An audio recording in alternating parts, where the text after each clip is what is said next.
నేను కొణిదెల పవన్ కళ్యాణ్ అనే నేను శాసనం ద్వారా నిర్మితమైన భారత రాజ్యాంగం పట్ల నిజమైన విశ్వాసం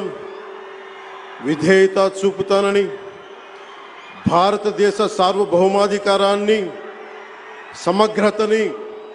కాపాడుతానని, ఆంధ్రప్రదేశ్ రాష్ట్ర మంత్రిగా నా కర్తవ్యాలను శ్రద్ధతో అంతఃకరణ శుద్ధితో నిర్వహిస్తానని, భయం గాని పక్షపాతం గాని రాగద్వేషాలు గాని లేకుండా రాజ్యాంగాన్ని శాసనాలని అనుసరించి ప్రజలందరికీ న్యాయం